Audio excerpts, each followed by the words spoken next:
ونستعينه ونستغفره ونؤمن به ونتوكل عليه ونعوذ بالله من شرور أنفسنا ومن سيئات أعمالنا. من يهده الله فلا مضل له ومن يضلل فلا هادي له، وأشهد أن لا إله إلا الله وأشهد أن محمدا عبده ورسوله. أما بعد، فإن خير الحديث كتاب الله وخير الهدي هدي محمد صلى الله عليه وسلم، وشر الأمور محدثاتها وكل محدثة بدعة وكل بدعة ضلالة وكل ضلالة في النار. قال تعالى: يا أيها الذين آمنوا اتقوا الله حق تقاته ولا تموتن إلا وأنتم مسلمون. يا أيها الناس اتقوا ربكم الذي خلقكم من نفس واحدة وخلق منها زوجها وبث منهما رجالا كثيرا ونساء، واتقوا الله الذي تساءلون به والأرحام إن الله كان عليكم رقيبا. يا أيها الذين آمنوا اتقوا الله وقولوا قولا سديدا يصلح لكم أعمالكم ويغفر لكم ذنوبكم، ومن يطع الله ورسوله فقد فاز فوزا عظيما.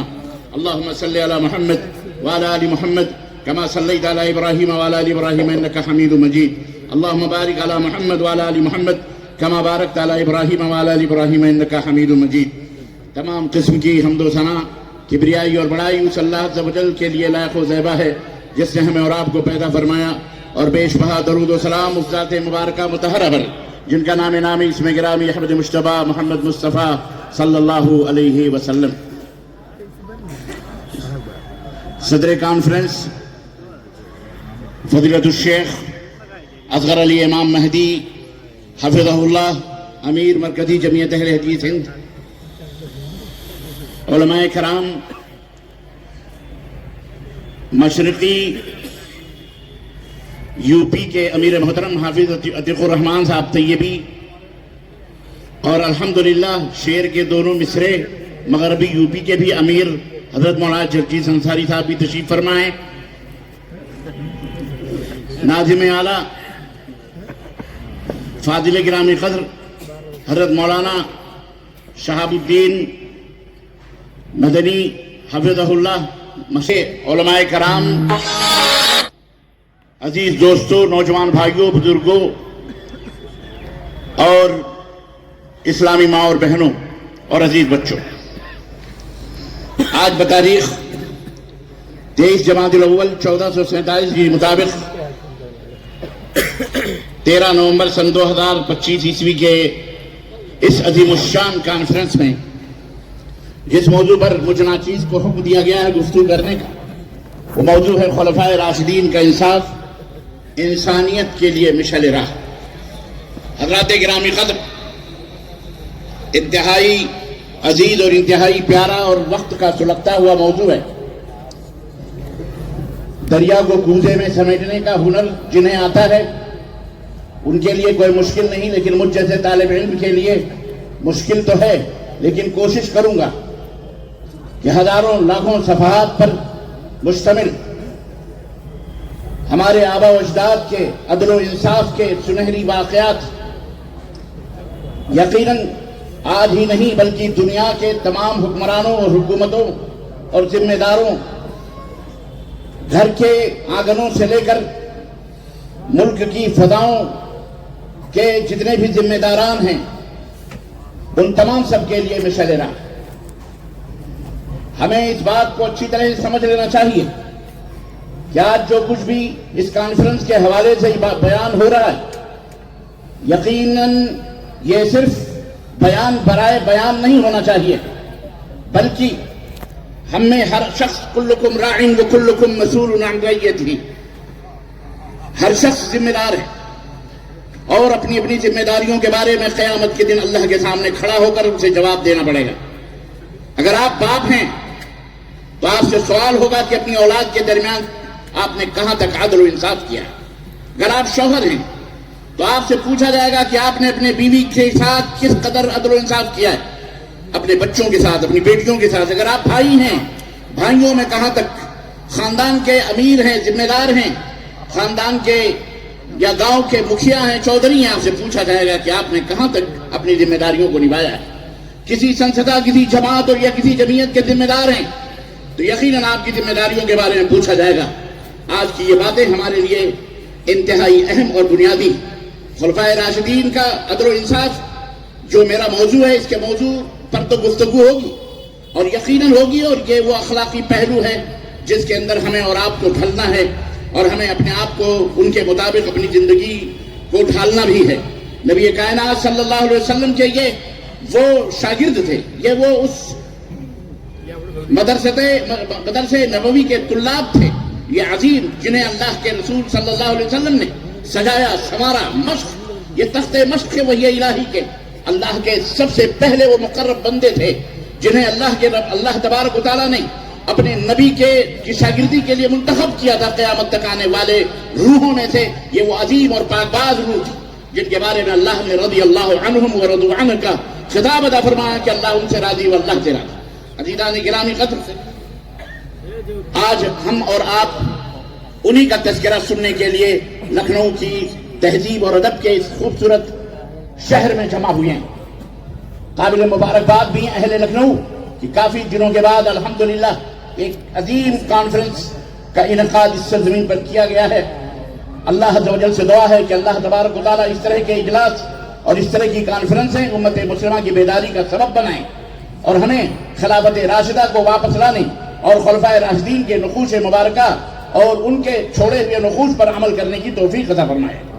عزیزان گرامی قدر، دنیا انسانیت نے کئی انقلاب دیکھے، کئی حکمرانوں اور بادشاہوں اور فرما رواؤں کی حشر سامانیوں کا مشاہدہ بھی کیا، لیکن خالق کائنات نے جس نبی رحمت صلی اللہ علیہ وسلم کو مبعوث فرمایا، آخری دین دے کر، دین کا آخری حصہ دے کر کے، ختم نبوت کا علمبردار بنا کر کے، اس عظیم شخصیت نے جو داغ اور بیل ڈالی، حضرت محمد الرسول اللہ صلی اللہ علیہ وسلم کے وہ معزز اور مکرم صحابہ اور قریبی اور انتہائی جانشار صحابہ تھے جن کی آپ نے تربیت فرمائی۔ وہ نبی کریم جس کی امامت اور جس کی قیادت اور جس کی سیادت اور جس کی غلامی میں آنے کے لیے انبیاء علیہ السلام بھی حسرت لیے ہوئے اس دنیا سے رخصت ہوئے۔ عزیزان گرامی، دنیا کے اندر جب بھی ظلم و بربریت کا ماحول گرم ہوا ہے، چہر دانگ عالم میں جب مختلف شکلوں اور صورتوں میں ظلم کی تاریکیاں، ظلم کے بھیانک گھٹاٹوں بدھیرے چھانے لگے، تو یہ کیا ہے؟ یہ ہم سب کو آج کے اس مجلس میں، آج کی اس کانفرنس میں سوچنا ہے، سمجھنا ہے، بحیثیت ذمہ دار، بحیثیت باپ، بحیثیت بھائی، بحیثیت حاکم، بحیثیت حکمران، ہر اعتبار سے جہاں جہاں کوئی بھی ہے، اسلام نے الحمدللہ سب کے لیے اپنا دامن، ہر ایک کے لیے تعلیمات اس کی بیان کرتی ہوئی موجود ہے۔ اسلام کے اندر جہاں اور بہت ساری خوبیاں اور محاسن موجود ہیں اور جو ہمیں دعوت دیتے ہیں کہ ہم اس دنیا کے سامنے رکھیں، ان میں عدل و انصاف جو ہے، یہ اسلام نے اس کے اوپر بہت زور دیا ہے۔ لیکن عدل و انصاف کی جب بات آتی ہے تو ہمارا دماغ بہت سمٹ سا جاتا ہے۔ انصاف کی بات آتی ہے تو ہم یہ سوچتے ہیں دو آدمی جھگڑا کر رہے ہیں، ہم ان کے بیچ میں فیصلہ کر دیں۔ عدل کی بات آتی ہے تو ہم کورٹ اور کچہریوں کا تصور ہمارے دماغ میں آتا ہے، ہرگز نہیں۔ یہ عدل اور انصاف کا جو مفہوم ہے، یہ انتہائی وسیع مفہوم ہے۔ عزیزان گرامی، میں نے ابھی بتایا، جو جہاں ہے وہ عدل اور انصاف کا جواب دہ ہے اپنے اپنے گھر میں۔ ایک عورت بھی اپنے گھر میں اللہ کے سامنے جواب دہ ہے، ایک بیٹی بھی اپنے باپ کے سامنے جواب دہ ہے، ایک بیٹا بھی اپنے اللہ تبارک و تعالیٰ کے سامنے اپنی ذمہ داریوں کے بارے میں اللہ کے سامنے جواب دہ ہے، ایک حاکم بھی جواب دہ ہے، یعنی کلکم راعٍ وکلکم مسئول۔ عدل اور انصاف ہر جگہ مطلوب ہے۔ یہی نہیں بلکہ اگر آپ حدیث رسول صلی اللہ علیہ وسلم دیکھیں تو آپ کو پتہ چلے گا کہ خود آپ کو اپنی ذات کے ساتھ بھی انصاف کرنے کا حکم دیا گیا ہے کہ آپ اپنی ذات کے ساتھ بھی عدل کریں، انصاف کریں۔ ایک صحابی تھے، اللہ کے نبی صلی اللہ علیہ وسلم کی خدمت میں آئے، انہوں نے کہا کہ مجھے راتوں رات نماز پڑھنے کی اجازت دی جائے یا روزہ رکھنے کی اجازت دی جائے۔ اللہ کے رسول صلی اللہ علیہ وسلم نے فرمایا نہ، اس کی اجازت تو تم کو نہیں ملے گی، کیونکہ تمہاری آنکھوں کا بھی تمہارے اوپر حق ہے، تمہارے ہاتھ پیروں کا بھی تمہارے اوپر حق ہے، تمہارے جسم کا بھی تمہارے اوپر حق ہے، تمہارے بیوی کا بھی تمہارے اوپر حق ہے، تمہارے بچوں کا بھی تو گویا کہ اسلام نے انفرادی طور پر بھی، ذاتی طور بھی عدل اور انصاف کا حکم دیا ہے کہ ہر انسان جہاں کہیں بھی رہے وہ عدل کرے اور انصاف کرے، ایون اپنے ذات سے بھی اس کا آغاز کرے، اور اس کے بعد اپنا گھر، اپنا آنگن، اپنے بیوی، اپنے بچے، اپنے بھائی. اللہ اکبر. یہاں تک کہ اگر آپ اور بھی وسیع پیمانے پر حکمران بنتے ہیں، حاکم بنتے ہیں، ذمہ دار بنتے ہیں، تو آپ کو مزید ان آیات اور ان حدیث اور صحابہ کرام رضوان اللہ تعالی علیہ مجمعین کے کردار میں اور بیانات میں آپ کو سمجھنا چاہیے اور اپنے کردار کو سنبھالنے کی کوشش کرنی چاہیے. تو اس کا مفہوم بہت وسیع ہے. اسلام نے عدل کو زیادتی سے، عدل اور انصاف کا الٹا ظلم ہے. اس کے ظلم جہاں ہوگا وہاں عدل نہیں ہوگا، اور جہاں عدل ہوگا وہاں ظلم نہیں ہوگا. یہ بات اچھی طرح سے یاد رکھیے. اس لیے اسلام نے ہر جگہ عدل کرنے کا حکم دیا ہے. اللہ تبارک تعالیٰ نے قرآن کریم میں فرمایا. بہرحال اس کو آپ سمجھیے. میں اس کے فرق میں زیادہ دیر وقت نہیں لگاؤں گا کیونکہ اس میں بہرحال ہمارے پاس ٹائم بہت کم ہے. لیکن عدل کہتے ہیں اور انصاف کہتے ہیں، عدل کہتے ہیں کہ کسی برابر حقوق لوگوں کے دینا. ہر ایک مثال کے طور پر ایک ایگزام ہوتا ہے، امتحان ہوتا ہے، طلبہ اس میں امتحان دیتے ہیں. عدل کا تقاضا یہ ہے کہ ہر طالب علم جو جیسا ہے اس کے ساتھ، اگر دو طالب علم نے ایک طرح کا جواب دیا ہے اور بہترین جواب ہے، صحیح جواب ہے، تو ان کو 100 کا 100 نمبر ملنا چاہیے. یہ نہیں دیکھنا ہے کہ ہمارے علاقے کا ہے یا ہمارے رنگ کا ہے یا ہمارے خاندان کا، کوئی جانبداری نہیں ہونی چاہیے. بلکہ عدل کا تقاضا یہ ہے کہ اگر ایک طالب علم کو جس سے اچھا لکھا اسے بھی 100 ملے، دوسرے کو بھی، تیسرے کو بھی، چوتھے کو بھی. اس طرح یہ عدل کا تقاضا ہے. اور انصاف، دونوں میں تھوڑا سا باریک سا فرق ہے. انصاف یہ ہے کہ تھوڑا سا رعایت کی جائے. مثال کے طور پر اگر دو طالب علم امتحان دے رہے ہیں جس میں ایک نابینا بھی ہے اور ایک بینا بھی ہے، اور دونوں نے صحیح لکھا ہے، یا نابینے نے تھوڑا سا کمی کی ہے، تو اس کے نابینگی کی رعایت کرتے ہوئے اس کو بھی پاس کیا جائے اور اسے بھی وہ حق کی رعایت کی جائے. کہتے ہیں انصاف کرنا. تو یہ عدل اور انصاف ہے. اب آئیے اتنا سمجھنے کے بعد ہم آپ کو واقعات کی دنیا میں لے کے چلتے ہیں. سیدنا ابو بکر صدیق رضی اللہ تعالیٰ عنہ، آپ کو بتایا یہ گیا پوری کانفرنس میں کہ اگر بعد انبیاء اور رسول کے بعد اگر اس کائنات میں کوئی افضل و اعلیٰ ہے بلا فصل اگر کوئی خلیفہ، تو سیدنا ابو بکر صدیق رضی اللہ تعالیٰ عنہ ہیں، جن کا مقام اور رتبہ بہرحال سننے کے لیے کوئی اور وقت چاہیے. آج ان کے عدل کی میں بات کروں. جب ان کو خلیفہ بنایا گیا اور وہ تخت خلافت پر تشریف فرما ہوئے تو ان کا خطبہ بڑا مشہور ہوا، اور اس خطبے میں انہوں نے فرمایا کہ ایھا الناس فإنی قد ولیت علیکم ولست بخیرکم الی آخرہ. لمبا خطبہ تھا.